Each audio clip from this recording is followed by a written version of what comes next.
Good evening, everyone. That's the table who's actually listening. Good evening, everyone. How are ya? You're all very welcome. To those of you whom I haven't met yet, my name is Dor. It's lovely to see all of you. I was going to give a very long introduction for Mel because she deserves a very long introduction. She's a lovely, lovely poet, and she's extra versatile in that she's a spoken word poet and a page poet and a lovely human being to top it off. And we're in for a big, big treat. I've been really, really counting down the sleeves as we come to tonight. However, one thing I learned as an audience member is nobody wants to listen to the host. Everybody wants to listen to the poet. So I'm going to cut it at that. And if you're interested in Mel's bio, I can show it to you later. It's also posted online, but nobody wants to hear more from me. So can we all give a very, very warm welcome to Mel White.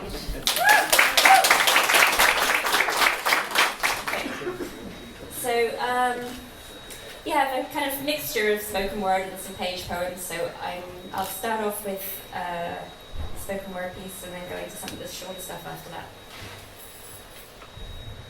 So, hang on. Untangle that from the mic stand and give me more space. Don't strangle yourself, will you? What'd you say? Don't strangle yourself. I'll try. Beauty is a thing with letters.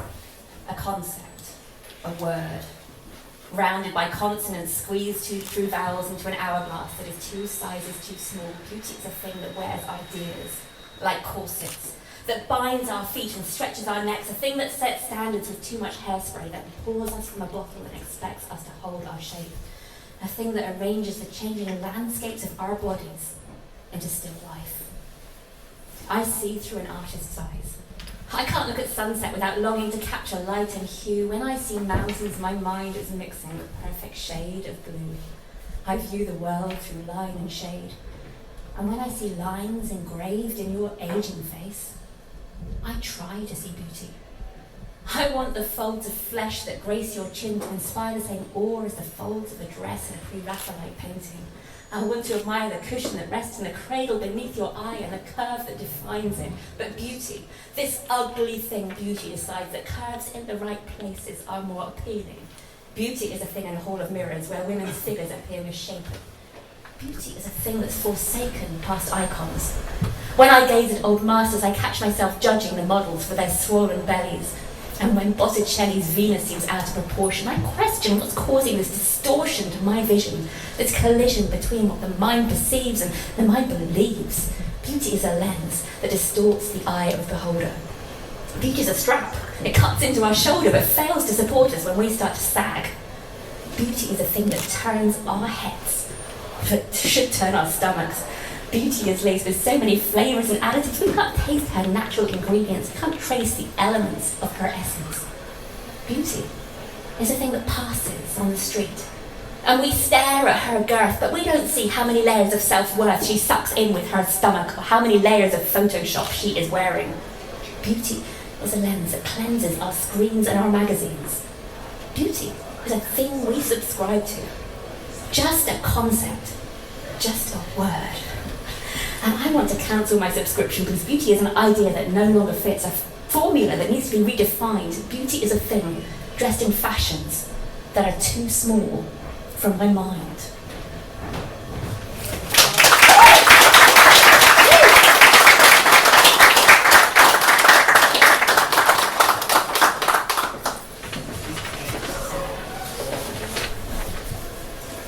I'm very last minute I was putting together a list of what I'm going to do, so I went through a few poems this afternoon and I've kind of got half an order, but it might change as the night goes on. We'll see. This is one I wrote a few years ago. I was at a car boot sale and I was looking at some tools, and the way the guy at the stall spoke to me, it just really kind of triggered my feminist side, hearing like, the kind of blatant sexism in what he was saying. So the title of the poem is The Words He Said to Me. Is that okay? There was a different noise there. Sounds okay? Yeah. The title of the poem is The Words He Said to Me, which is, would you buy some tools for your husband, love?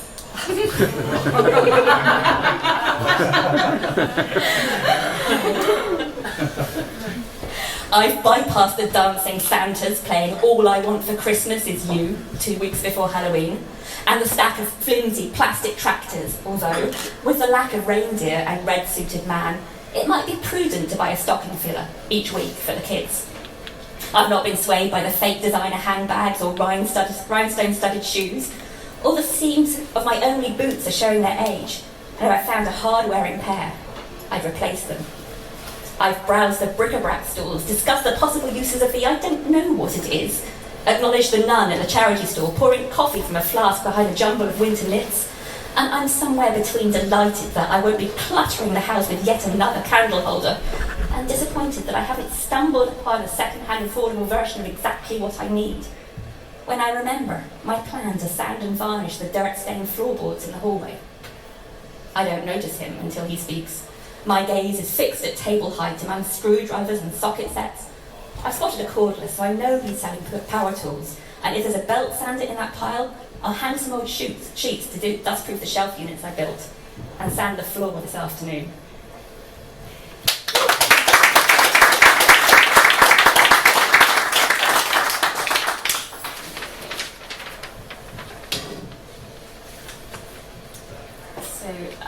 As a lot of you know, I tend to write a lot of things about the state of the world and everything that's wrong with the planet. And this is a poem, it's called Polycrisis, which is kind of a word for all the different crises that we're facing, like climate change and everything else that kind of all piles up on top of each other. And I was kind of taken by the idea of like how small we are as humans compared to like this massive shit that we're facing. And that kind of juxtaposed against this idea about how great that humans have kind of thought they were at different times in history and even now. So I was kind of trying to put that like big and small ideas together and like the vastness of wild nature compared to us. So, Polycrisis. We stand at the edge of the precipice and see it's bigger and wider than any we've seen in either tourist brochures or the backgrounds of Instagram selfies. Artists line up with easels, peering over the edge, squinting to measure distance with pencils and thumbs, in futile attempts to size it up, to capture even a fraction, to contain the sublime on canvas. We gaze into a Grand Canyon, to the spots where sides converge and land disappears, only to realise we're standing on clouds, and below is a black hole. The ground we thought was solid, nebula, flooded with coloured stardust, spiralling out to galaxies beyond our reach, beyond comprehension, where we can wield anything but power. For a moment, we were atom splitters.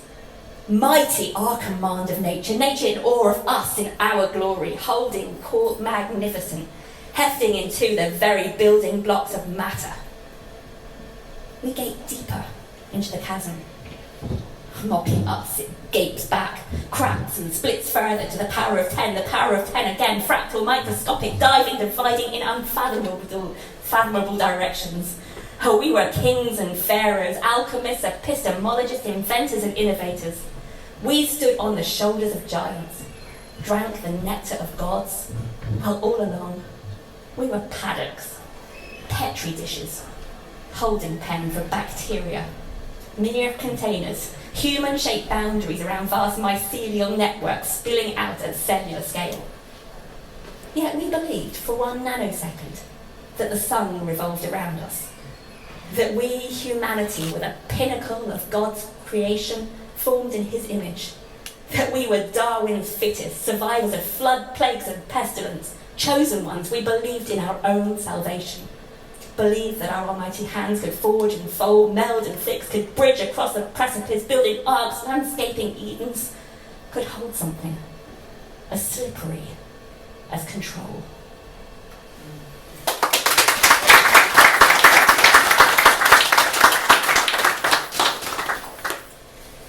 So yeah, I tend to try and write around some of these more serious topics, sometimes in kind of light-hearted ways if I can.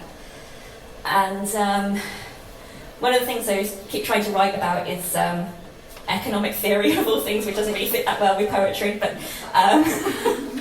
just the ridiculousness that we have a society that's built on economic growth, that we can just keep having more and more and more and more, and it just seems to be so ridiculous as an idea. So this is a poem that I wrote to try and illustrate that. It's called Shock Drop in Consumer Spending. Leaves fell from trees in last night's storm, despite attempts to stop them. Migrant workers battled the elements, climbing trunks, clinging to branches, clutching armfuls of leaves, to no avail. While one innovative leaf sweeper, eager for promotion, frantically Googled brands of glue that might stick them to the trees. A forest management spokesman said the fall was unexpected. Growth had followed a steady upward curve. These leaves were the largest recorded in almost a year. Cynics noted in retrospect that early warning signs of brownish spots, yellow tinges and curled up edges should have been heeded. Experts who predicted exponential growth were not available for comment.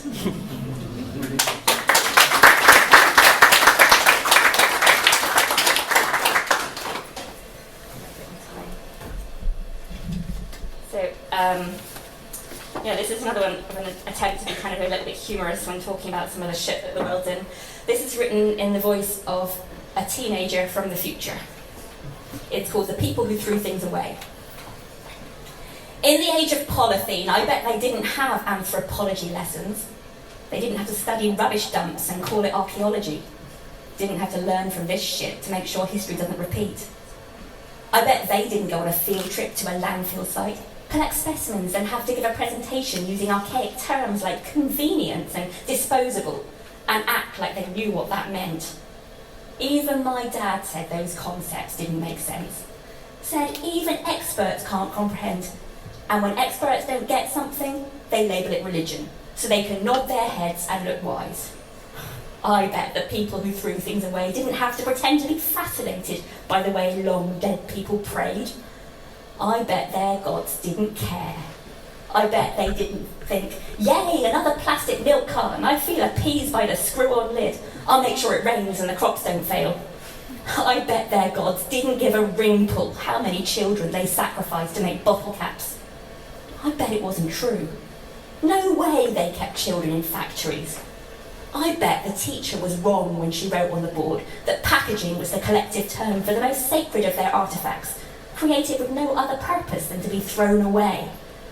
If it was really that precious, I bet people hoarded it, paraded it to demonstrate their status, displayed it in their houses the way you see Tetra Paks and bubble wrap fragments in glass cabinets in museums. I bet if they dig up enough graves, they'll find the most treasured fast food wraps laid out for the gods inside.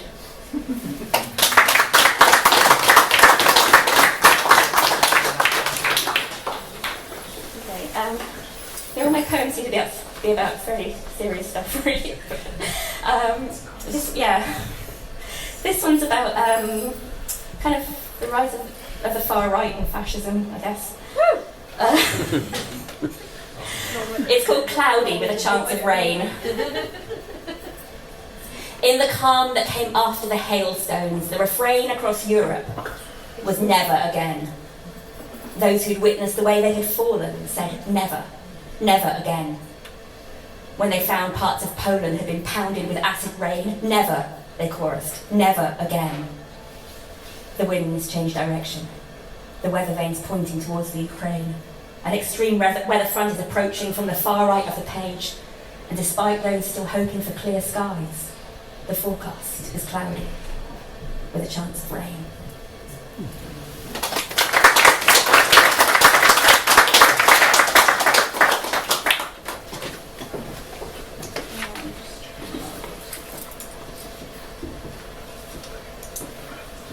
Okay, this one,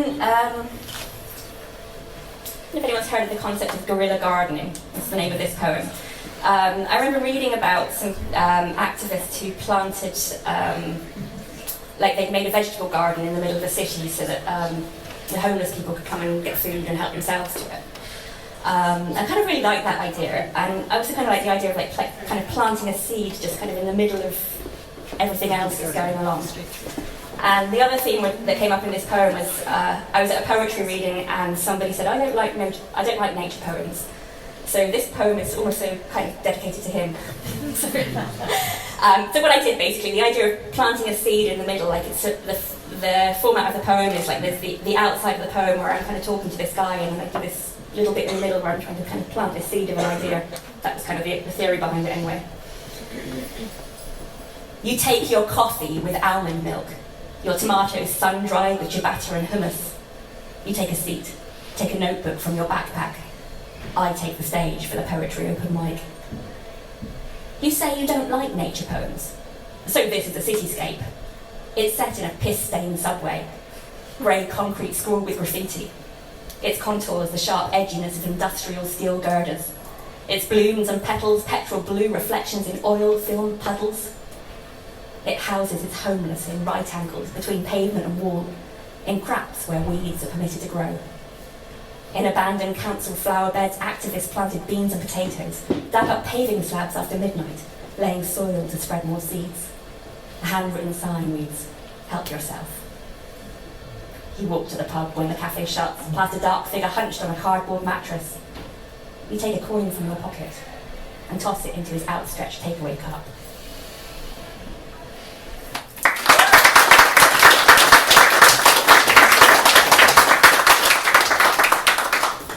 So yeah, I'll do a couple more and we'll finish up.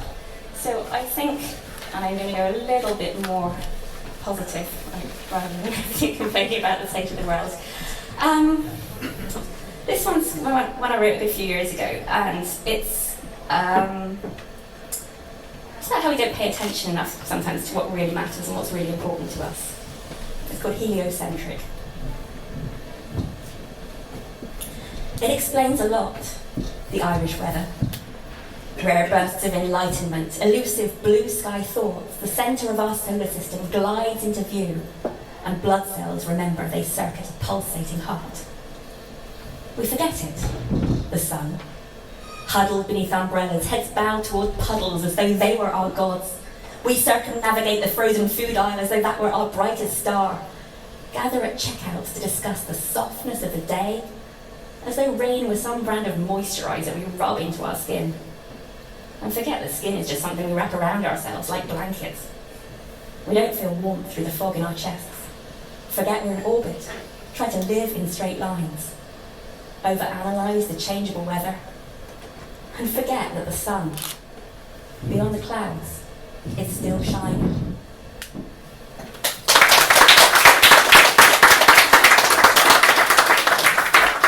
So that's enough reading from my notes. I'll just do one more that I know that I don't have to look at. We learned division with oranges and pie slices. 12 segments, 6 friends, divide the pieces to make it fair. Division meant sharing. Then we learned, if we only have 3 friends, we get a larger slice of the pie. Somehow, we learned it was justified when some took a second or third slice. The last portion had to be divided into 12 more. And still, some children got none at all. We were divided into teams for sport. We learned to compete. Gold star for achievement, black mark for bad behaviour. Then we learned about remainders. 15 children into 2 teams equals 7 aside. Remainder 1. 1 child on the sidelines. Not chosen for either team. We learned division, tracing outlines of maps with borders between nations, like pictures in a colouring book. We learned to stay inside the lines. Learned to divide neighbours into categories called Protestants, Catholics, and Muslims, Jews. Somehow, we learnt to normalise the divide between those who can shop for designer shoes and those born to grow rice, or scavenge for food in landfill sites, or make plastic spoons that are used once then thrown away. We learnt division with superheroes and cartoon villains, good versus evil, us and them. Maintaining a constant supply of baddies provides reassurance that we're the good guys. Somehow we learned the importance of deciding which views in an argument that we read about online represents the dark side. We learn to identify whose fault it is when we're stuck in traffic, who to blame when we don't get a pay rise, or when we realise the water our dreams have been sailing on is draining out of the bathtub and our hopes are capsizing in a puddle on the bathroom floor. We learned to scapegoat. We learned that there's such a thing as right and wrong, and that we know at any given moment which is which. We are close to some divine source of almighty truth. We have insider information, exclusive access to the instruction manual on the right way to live, and we apply this to the minute detail of our lives, insisting there is a right way to wash the dishes or parent our kids, and we have the authority to inform others. They've got it wrong. Somehow, we learn to deny our commonality, learn not to notice that we all want to be happy, autonomous, authentic, connected. We all share the same needs. We all need air, food, shelter. We all need a biosphere that can sustain life. We need to reduce the harm we're doing to this planet to net zero. And we also learnt at school, it doesn't matter how many times you divide a number, you never get to zero. You end up with smaller and smaller fractions, smaller fractured parts until our world can't hold together. We need to stop dividing. We need to multiply. New ways of thinking, stitch the world back together like a patchwork quilt, gather all the fragments and rewrite the curriculum. Instead of learning to divide, we need to learn about mycelium, the network of roots that binds our world together. We need to learn that forests talk to each other. We're as interconnected as flowers and bees. And each time we inhale, we're ingesting the exhale breath of trees.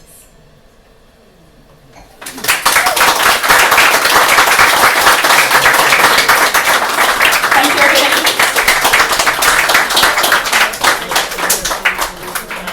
Thanks so much, Mel. Wasn't that amazing? Yeah. Let's give Mel another.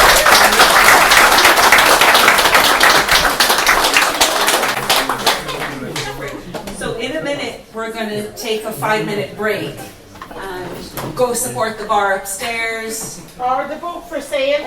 Or okay, putting on my Lauren hat for a minute, Yeah. because I'm terrible at it as myself. This is my first book.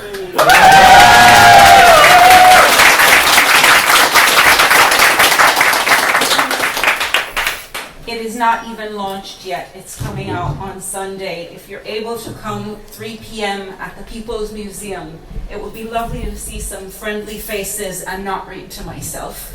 That would be amazing. But if you're not able to come, I hear there are a couple of important sports games happening or something. Or, I have a friend with 2 broken shoulders. Whatever the excuse is, it's totally fine. No worries. Once you buy it tonight for 15 euro, that's the long and the short of it. Buy it tonight for 15 euro, please. And I will Special happily price. sign it. Anyway, and even more importantly than that, I'm going to pass around a poster for people to write remarks for Mel to keep as a memento. So that's going to be passing around momentarily. So that's it. 5 minutes. We'll be back. See you in a minute.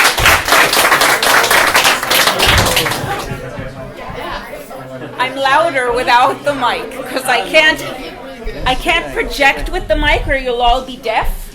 So I'll just stand here and talk. Thank you all for coming back. I'm Dor again. And one of the reasons why I miss Lauren being here, my other half who's usually here, in poetry, my other half, is because she always remembers to thank our partners, Poetry Ireland, for giving us the money to pay our featured readers. So thank you, Poetry Ireland.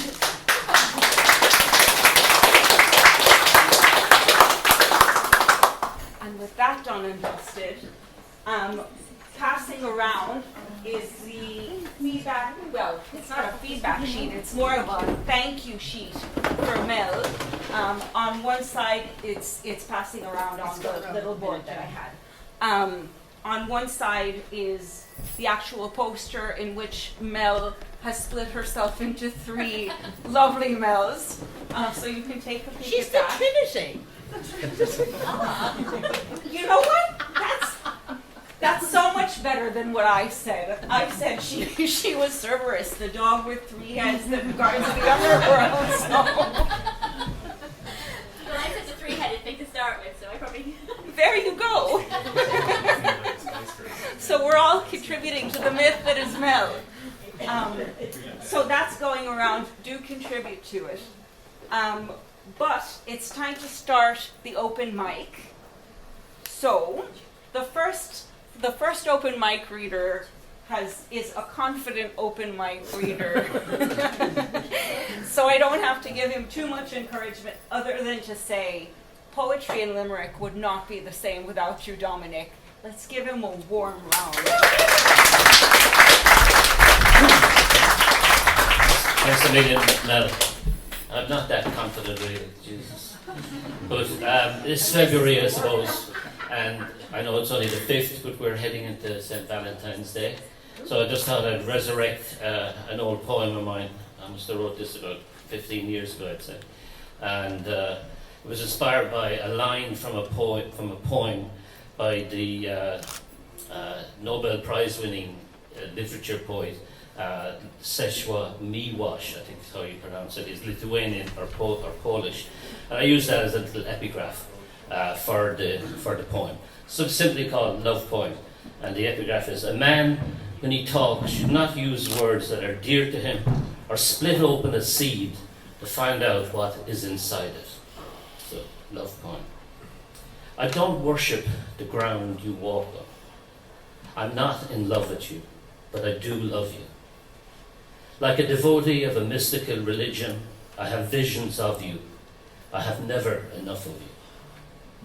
Mine was no slow-burning love, but hard and fast, like a freight train on a railroad track. How inaccessible you were back then, as you walked by, an enigmatic creature dressed to kill. I studied everything about you, your legs, your hair, how your lips curved as you bent to kiss mine. I listened not for what you said, but how you said it, trying to catch changes. I never expected you to fall in love with me, but our love exists, and that is enough. And I no longer need to split you open. Thank you.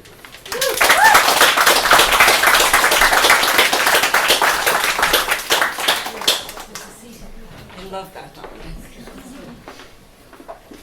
The next poet I'm going to ask to come up is a regular First Wednesday poet and a Lime Square poet and a wonderful human being, Kieran.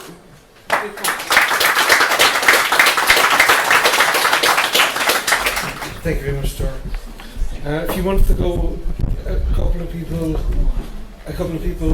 wrote about the Shannon scheme, and this poem is based on a family story about the Shannon scheme. It's called The Seaman Engineers.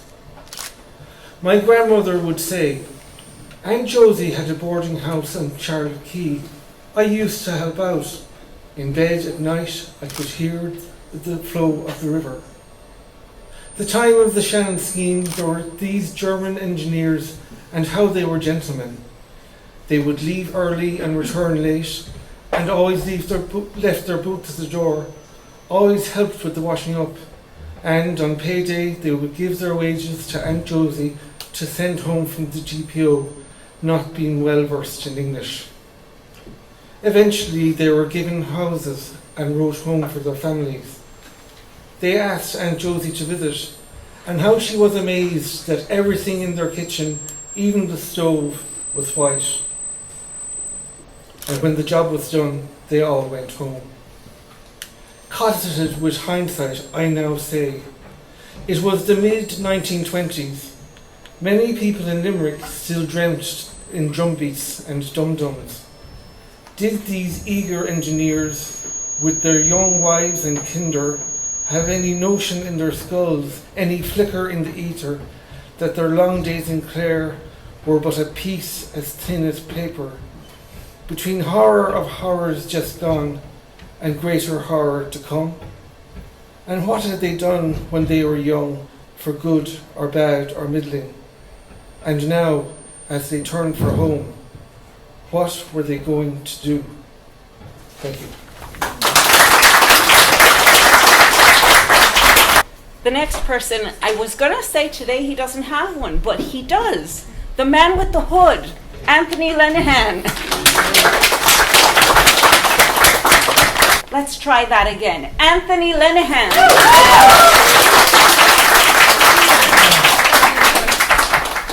Yeah, keep going, okay. This one is called Peace of Mind. Cozying away for itself in the top drawer of your white dresser with its multicolored knobs. That white dresser holding up a never switched on bedroom TV. In there, cozying away, my token of thanks. Thanks. In our aftermath, I'm here. Over 1,000 miles away now, I'm here, cradling, yet again cradling, the old Scotia ambivalence. Thank you.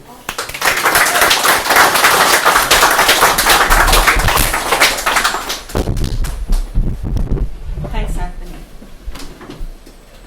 I keep piling on the. Anyway, I'm going to keep piling. So the next poet is a First Wednesday poet, a Lime Square poet, a revival poet, and a wonderful poet, Marie Studer. Thanks, Dora. It's good to come just to hear that. Let's see now. Okay, this next poem was inspired by Sunday Miscellany. Some of you might be too young to know the programme Sunday Miscellany. It's been going for 50 years on Radio 1. So it's called Sunday Rights. We sip tea, relish our once a week second helpings of gold buttered toast, despite out of sync cholesterol scores. My husband quotes snippets of conflict from newspapers spread on the table. Says he misses the acuity of Robert Fisk. Repeats, listen to this and this. I offer a cent or a slant before the bugle calls radio's Sunday Miscellany.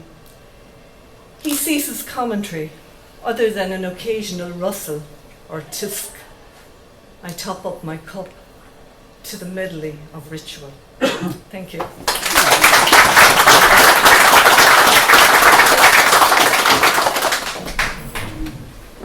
Thank you. I think I'm going to stop at piling on 4 things today. Next week I'll get 5. But the next poet is a lovely, lovely person and a wonderful poetry organizer and a wonderful poet. And I believe it's your first time here, but not your first time at poetry. Definitely not your first time at poetry. Catherine Crowley.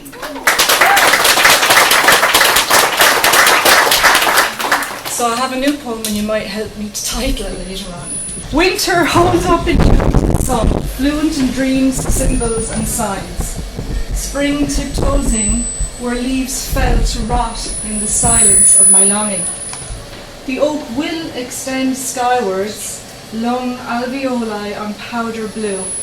I don't need to understand every synergy. I feel it. I feel it in wind as active as beehives, a garden in defiance of concrete, in acrobatic red squirrels and swan feathers of Cygnus, meticulously monitored as pigeons face the urban mob. We crunch eggshell debris underfoot. Whose nest is safe now? That's it.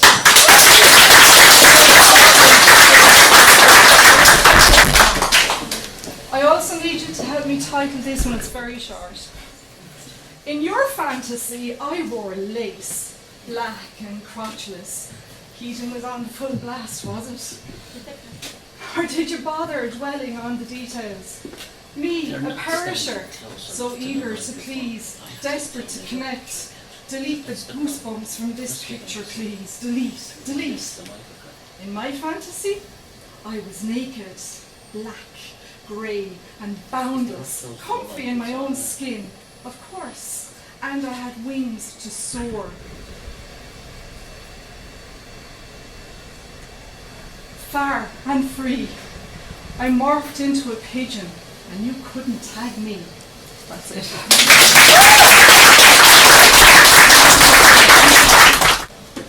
The next poet, if I can ask Martin Murphy to make his way up.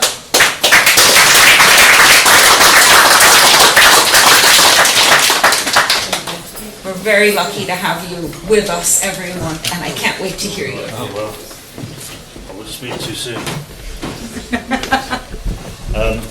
As Dominic mentioned, I didn't think of this, which goes to show this is supposed to be a romantic poem. I didn't even think about Valentine's Day, but here we go. It's called My First Love. In that moment when I saw her, I knew that she was the one I had been waiting for. I had never seen anything like her in my 19 years. She looked so perfect. I was told not to rush in, to be patient. I shouldn't be gung-ho and try to have her right away. But I was afraid I would not get her at all if I waited too long. I even thought of kissing her, but I would have made a fool of myself. I couldn't risk that. So when I did eventually get her, I did steal a little kiss. Being with her made my heart beat faster, pounding off the walls of my chest. I had never known anything like this feeling. When I first ran my hands across her body, I knew I was in love. It had to be love. What else could it be? I spent an awful lot of time with her at the start. My friends noticing my absence. I still knew I needed them around, but it was so hard to tear myself away from her. You know how it is in the beginning, pure infatuation. Everything she did made me happy, but the novelty soon wore off. I had started to take her for granted, and I knew things weren't going to last. So a year later, we parted ways. I felt a sadness it was all over, but all good things come to an end. Isn't that what they say? One thing is for sure, I will never forget her. My first escort. XR3, a sky blue in colour, alloy wheels with the lightning go faster straps.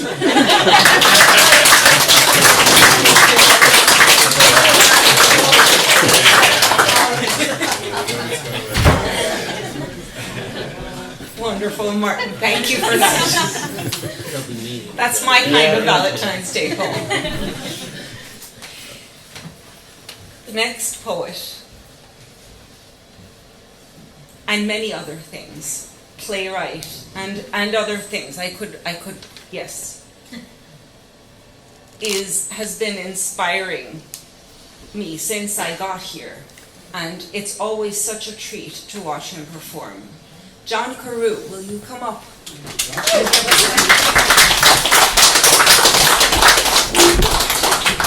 How are you all? Yeah, good? You enjoying yourselves? It's great to see the young people here, huh? It just reminds me, when the pension first came into Ireland, and nowadays, of course, if you want to fill up any form, you go on the computer and you tap in your few words or whatever you have to do, and then you press it. Is that right? You press it the way it goes. But when the pension first came into Ireland, so you had to go down to the post office and fill in the big long form. So Paddy decided anyway that he could do with getting the pension. So he went off down to Mrs. Gilhooly in the post office and he filled up the form. And that was all grand anyway. And Mrs. Gilhooly said to him, "Have you any proof of your age? Like a birth cert or a passport?" He said, "Poor old Paddy never went beyond the school gate. So what would he be doing with a passport or a birth cert or anything?" So Mrs. Gilhooly said to him, "Do you know now what you'll do, Paddy? Open the top 3 buttons in your shirt." Paddy opened the top 3 buttons in his shirt and she said, "Oh, you'll have no problem getting the pension, Paddy, for you have a fine chest of grey hair." So Paddy was delighted with himself and he went away home. And the wife said to him, "Well, how did you get on?" "Oh, Oh, I got angry. I'll have no problem getting it. But Mrs. Gilhooly asked me to know had I any form of official form of my age, and sure, the wife knew that he wouldn't have anything like that. So she said to him, "What did you do?" Well, she said, to open the top 3 buttons in my shirt, and she said, "I'd have no problem getting the pension. I had a fine chest of grey hair." And Jesus, says the wife under the holy terror, and a pity that she didn't ask her to drop the trousers, but if she did, we'd be getting the disability as well.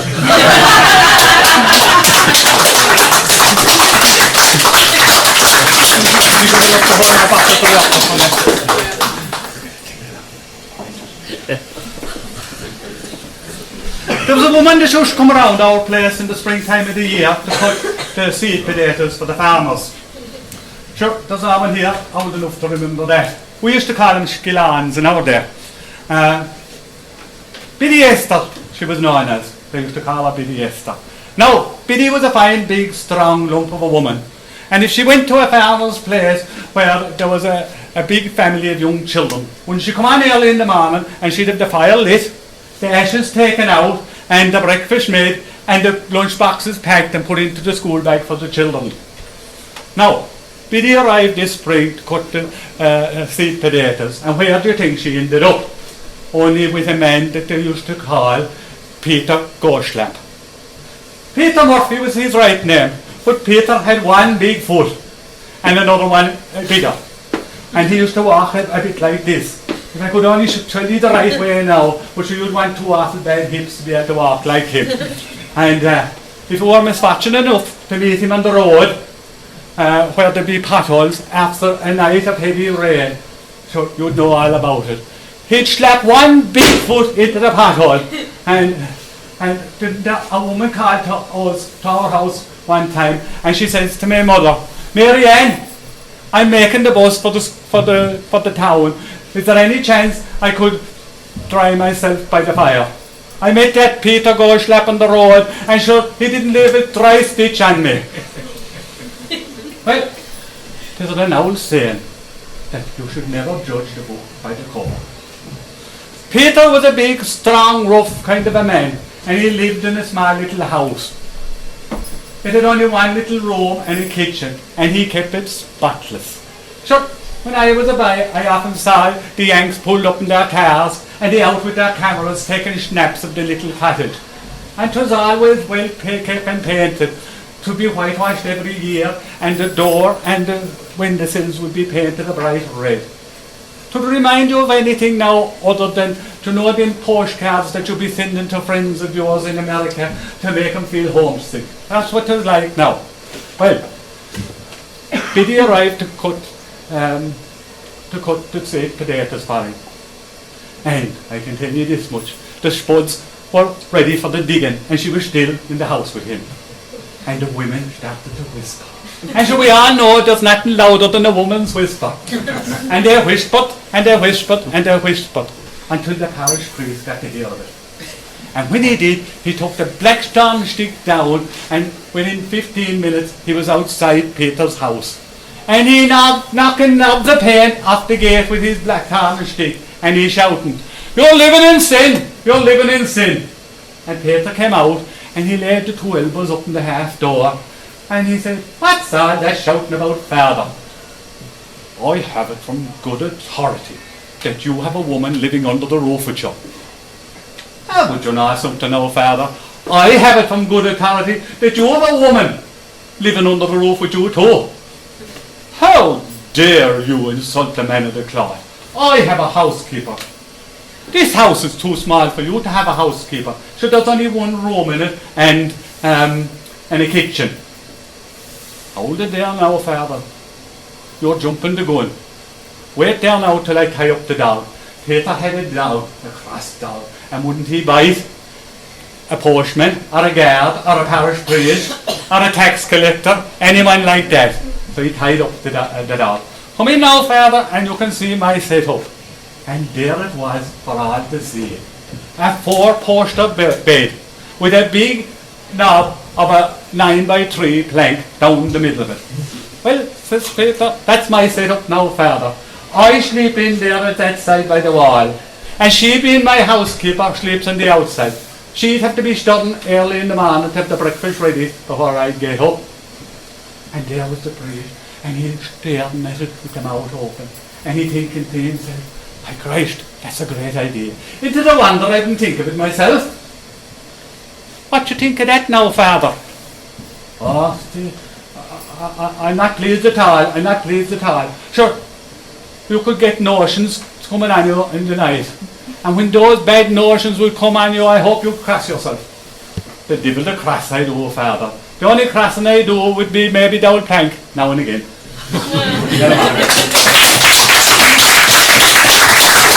The next poet was a finalist in our Munster Slam, is a master at creative writing.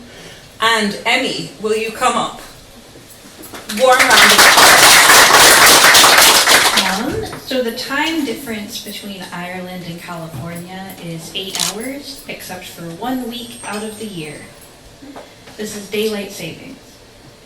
For the next 7 days, I am an hour closer to you.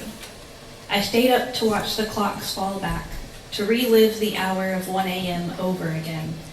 The 4,000 miles between us remains exactly the same, but I am an hour closer to you.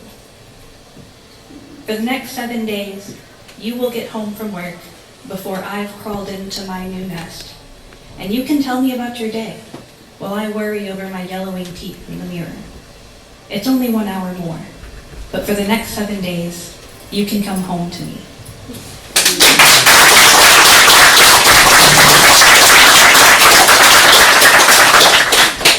Thanks so much, Emmy. So, the next person, it's her first time reading here, and it's her first time reading in a very long time. Now, I remember my first time reading in Limerick, and my knees were shaking, and several people who were thereabouts were there, and they all welcomed me very warmly and gave applause and said, "You were great," and that made me come back and keep writing. So it is very important for all of you to give an extra warm round of applause, because this is how writers are made. So, Tara, will you come up? And do you want to know the worst part? I'm a journalist. Right, I'm a journalist, but I feel like I've lost all sense of creativity. And that's the weirdest part, is I work in radio. So everything is you have to condense. And I really want to get back into exploring imagery. And this is a poem I wrote a couple of years ago, and I said, do you know what? I want to describe my first date with this fella. Right? So this is a nice day. I went out in a place in Connemara. So anyway, it's called Killary Ford. Jesus. And do you know what? That's the feedback of the phones off the microphone, by the way. So misty curtains, like cobwebs, hang on interlocking mountains, green and brown. Gushing veins hurry down to meet hungry lapping waves beneath, a white foam on their curling tongues. Ewes and rams dot steep fields, watched by the farmer and his dog, enclosed within stone walls, each rock a memory of the past. The boat is rocked by a gushing wind that stings the face but trills. Birdsong soaring overhead, beady eyes watching for unsuspecting salmon leaping in a cage. Spat clings to underwater ropes, unbothered by the heavy rains that wash a yellow cottage, a singular speck of sunlight on the hill. The boat turns back to shore for some fresh mussels at the local inn. I wave goodbye to the sublime, the untouched Killary Ford.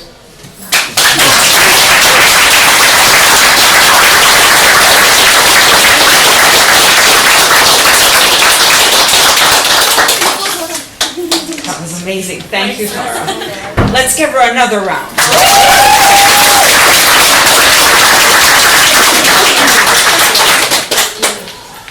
I met the next poet in a gallery in Adair for the first time. And luckily for me, he then came back, and we've gotten to hear the myriad of styles Styles and Pieces that Shay has written, and I can't wait to hear what he brought in today. Shay, will you come up? And thank you very much for listening to me this evening. The number of poems I've written in the past, they're usually about a place or a time that they're sort of based on, a specificness. This poem, I've been struggling for a long time to try and write a poem about Curragh Chase, and just the simple act of walking the paths in Curragh Chase. And simple exercise, but for anybody who walks down a forest path, there's a lot in it, but in some ways there isn't. And this day it was the storm Ashley in October. So the leaves were turning to autumn, a lot of them had been blown down, and the paths were quite heavily covered that day with the golden brown leaves of autumn. And I wrote this poem as to walking the paths and how I felt at the time. Lost in fallen leaves. This path is lost in fallen leaves, broken down light and shadow, a storm crashing in the trees. And sunbeams find the burnished shades of rain washing what's below. This path lost in fallen leaves. Low chirping birds, then whistlessness. The windows roar, howl and blow. A storm cracking in the trees. Rattling through the canopy heaves, over the slow waters flow, on past this path lost in leaves. Outside the storm brings small reprieves, inside it just rings hollow, a storm crashing in the trees. This storm will pass, this storm will ease, the wind up high, the leaves down low. For now, this path is lost in leaves, a storm crashing in the trees.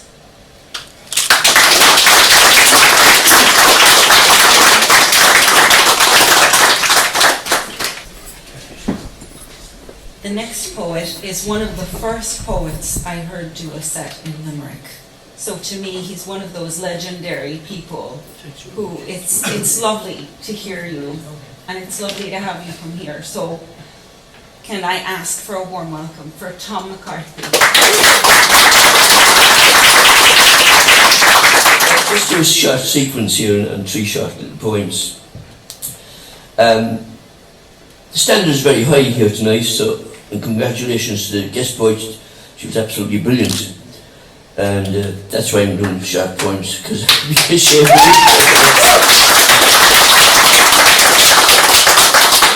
first poem is about gambling. It's a little poem about when the slot machine came to Limerick, and many people lost their wages in the slot machine. So it's really a working man's poem. Hello, Mr. Sucker. I'm your slot machine. I'm here to take your money and pick your pockets clean. I'll take away your self-respect, your dignity and pride, and when I've cleaned you out, I'll screw you up inside. I'll show you all my aces, my kings and gracious queens, my pokers, runs and flushes. I'll send you foolish dreams. I'll make you wish we'd never met. There's nothing you can do. I'm just a mean machine made for fools like you. And the second poem is about smoking. It's called A Fresh Green Leaf. I was once a fresh green leaf, no worries, no regrets, but now I'm trapped inside a box. They call me cigarettes. I find it hard to breathe in here. I'm screaming, let me out. And when you do, you light me up and put me in your mouth. I was once a fresh green leaf, no threat to anyone, but now I'm trapped inside your lungs. My life has just begun. I'll strive to make your breathing harder and make you cough and choke. I'll block up all your arteries. I tell you, I'm no joke. I'll get revenge for all the times you put me in your mouth. I'll let you breathe me in, but you'll never blow me out. I'll cast a shadow deep and wide far across your chest, and listen to you gasp for air until your last request. You were once so fine and strong, no worries, no regrets, but now you're trapped inside a box because of cigarettes. And the third one is drink. It's called... Anyway, it's about drink. When you drink too much, you forget the name. We've got to start it now. Feelings run high when drink is taken, and many a man will fall. Many a life is badly shaken, and after ideas run tall. Many a bill is left unpaid, and many a child forgotten. Many a row, many a tear. With drink, life can be rotten. Feelings run low when pockets are empty and friends are hard to find. Life can be full, happy and plenty. Instead, it's so unkind. So have a drink and celebrate that miserable life ahead. Or leave that glass and go on home. Rebuild your life instead. Rebuild your life to what it was before you touched the drop. Feelings run high. Feelings run low. Now is the time to stop. Thank you.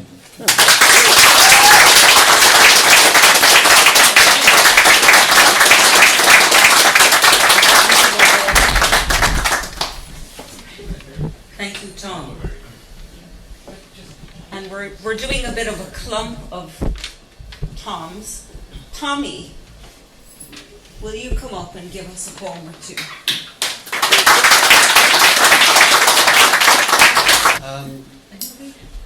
John Liddy is supposed to be publishing an Irish version of this poem soon in the Hong Kong Review, but I was looking at the English version today and I reckon it still needs some work. And I'll probably always be saying that, but I'll give it a go anyway. It's called The Deal, and it's based on a true story from nearly 20 years ago now, I'd say. Sitting in the back seat, coming home half an hour after losing another game of junior football, wedged in between two teammates, when our driver took a side street detour, no possibility of escape.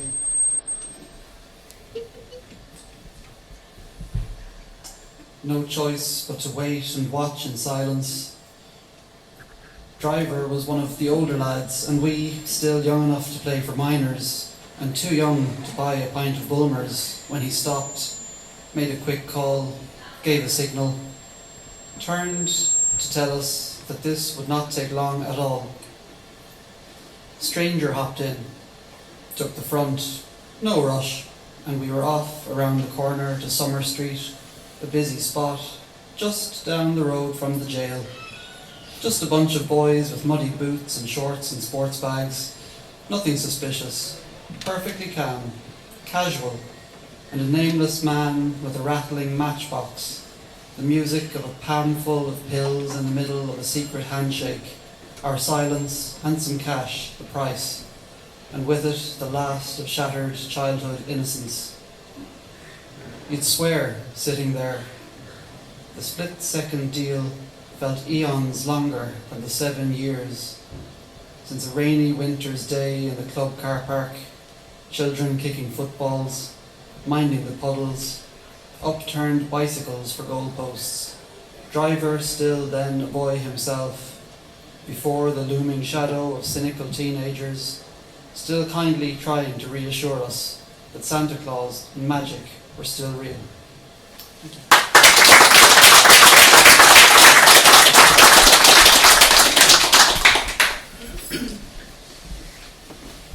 Thank you, Tommy.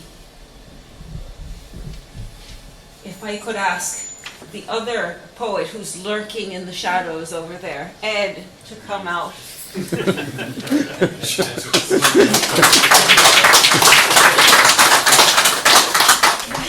Stepping out of the shadows. I do have the wrong book, Dor. Tom, your first poem reminded us that something will inevitably take all our money and clean us out, as you say. So it might as well be Dor. So, you won't be sorry. Okay. The alternative is it's a slot machine or a Ford Escort. Get yourselves a poetry book. Yeah, Tom's next poems actually remind us that the Lenten vows are coming up. There's no Guinness in heaven, so drink up.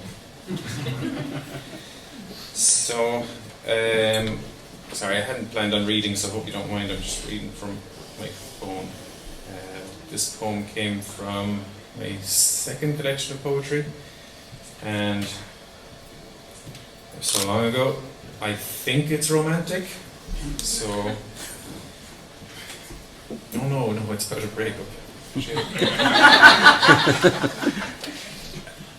It's a fact that most breakups actually take place after New Year's and Valentine's Day anyway, so it is relevant. This poem is called Naming It. Oh, would you still have to name Catherine's poem actually? She's still looking for a title. Yes. Yeah. So, naming it. We do that. See the same thing, but name it differently. There's been things I've called love, but you haven't. But I think you're careful with that word, as though it is deceitful, to be treated with suspicion, used only at great need. There was this time and that time. I'm sure you remember, so you won't need reminding. There was the other time that I called it love, and you called it madness. And that's when I said, it can be both. I said there was never someone in love that wasn't at the same time mad, but you didn't agree with that either. I wouldn't have called the next 30 minutes an argument, but you did. Those words were often heated, some razor-edged, but I'd have said it was passion, pure and undiluted. You didn't call that love, but I suppose I did. Even now, in hindsight, I do. Thank you.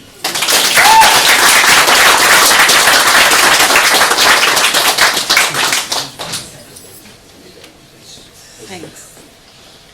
I suppose I'll take a turn as well.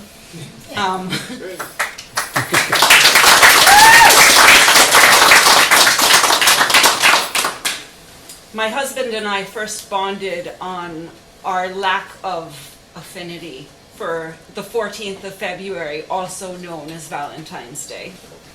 And I'm not really that much of a sentimental type outwardly, but once in a while, a bit of sentimentality escapes, and this is one of those times.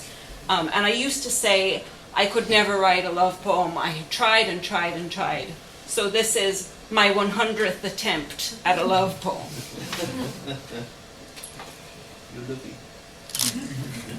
In the future, I will wake to the whisper of waves, the winds howling through rocks, the rumble of tide's timpani against cave walls, the spectrum of a cymbal's featherlight decay. I will hold my cobalt mug in softness, receive it ensconced by the window, wear garments that enrobe, soft as the fearful promises of a beginning. In the future, I will swing out, still cackling maniacally as you push, hands like the warm curves of sand on the beaches of my childhood. You will come around to sit in stillness, the BBC's In Our Time, a shell playing, lulling the evening, and your bicuspid baby tooth emerging in that special quiet that promises a future.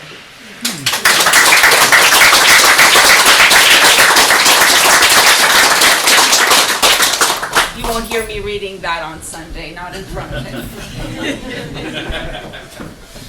But I hope to see some of you on Sunday. Yes. And I'd like to start, unless there's someone else who would like to step into the light. No, not Can I today. read you a short love poem? Go for it.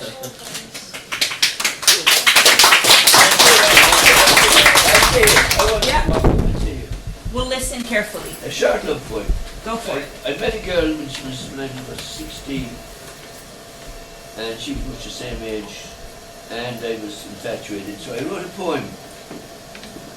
And the poem goes like this. Love to me means everything. It's just as powerful as a king.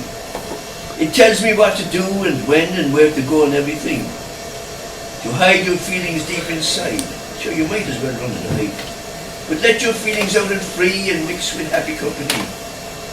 To make believe you love someone is not to say there's something wrong, but to prove to you in one that love is very, very strong. And when I recite that poem, you should run with me.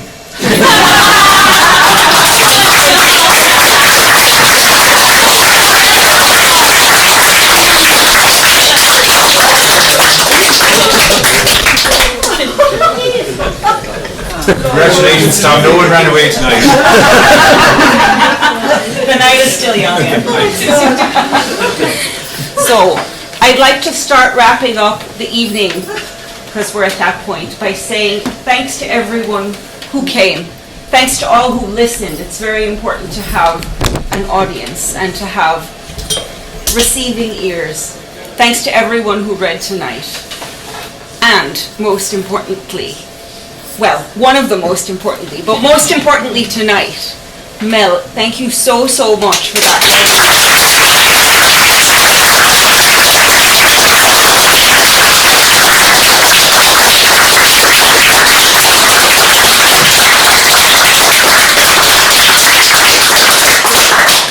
Now I can hear Lauren in my head saying, don't forget the sponsors. So thank you Poetry Ireland for financing our readings. Thank you to Dominic for doing the sound, publishing all of us poets, and really being the cornerstone of poetry in Limerick. Thank you, Dominic.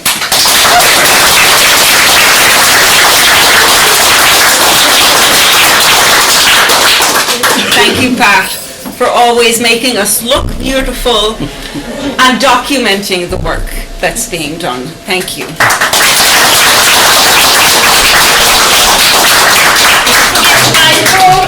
Thank you, Marion. Don't forget to buy the book, please. Thank you, Marion, for putting our posters all over town and for selling the books in ways we couldn't make ourselves do. And thank you all.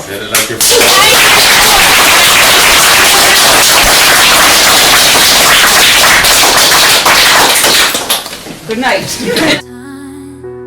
The secrets, the love, the care, now they're echoes in the air. I still see your face in every place, feel your warmth, your gentle grace. But now there's just an empty space, and I'm lost in this endless chase, keeping you in my heart, a piece of you I'll never